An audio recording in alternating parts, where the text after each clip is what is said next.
Morning mga ka-reels. Ayan, update tayo sa ating mga buhay-buhay. Today is Tuesday. Nandito ako sa shop. Walang tao, kaya reflex ko yung year of the month, year ng January namin, ng aking anak, diba? At kami ay nakagat delikado din pala, kaya dapat talagang magiging aware tayo sa mga natin, ating mga alaga, ng ating alagang mga aso, pusa. Syempre nung last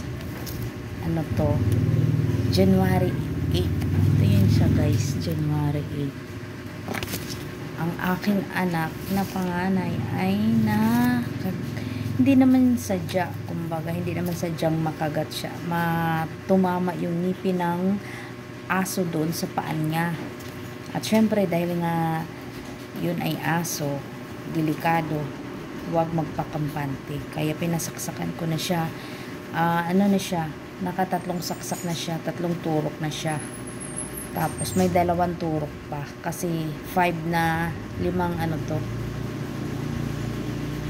session to dapat matapos. Kapag aso pusa kasi delikado, kaya dapat tapusin yung session na yun.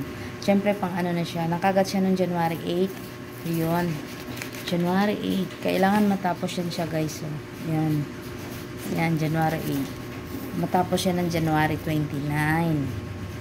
Yan, at nakagat siya ng, hindi naman siya nakagat, aksidente lang, tumama yung ngipin ng aming aso doon sa paan niya habang siya magpapakain, kasi naghaharutan kasi yung 2 aso ko, nagharutan, kaya tumama yung ngipin pagbaba nung bunganga ng aso doon sa paan niya, dahil kinuha niya yung kainan ng aso.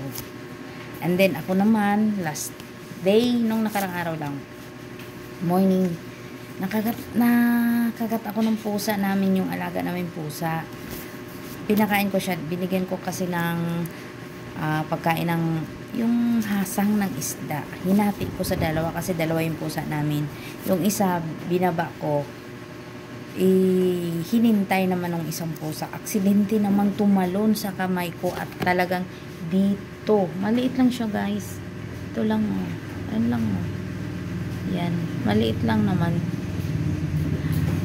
aksidenteng tumama naman sa dito yung ngipin, nakagat. Kaya syempre iniisip ko naman, dahil nagsaksak pa yung anak ko, medyo pricey kasi, at medyo kaya sabi ko kakuwag na lang sana. Kaya syempre naisip ko naman, paano kung may rabies nga yung pusa namin, kaya nagpasaksak ako kahapon. Ito yun siya guys, mahaba-haba pa yung ko,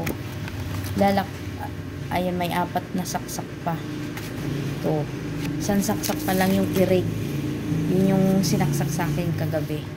Kaya ingat-ingat tayong mga alaga, kahit sabihin natin alaga natin yung ating mga hayop, dapat hindi magpakampante, kailangan talaga magpasaksak ng anti-rabies, diba? Kasi mahirap lang sa huli ka magsisisi, diba mga kamami? O hanggang sa muli kong vlog, bye. Medyo mahaba na pala yung aking vlog.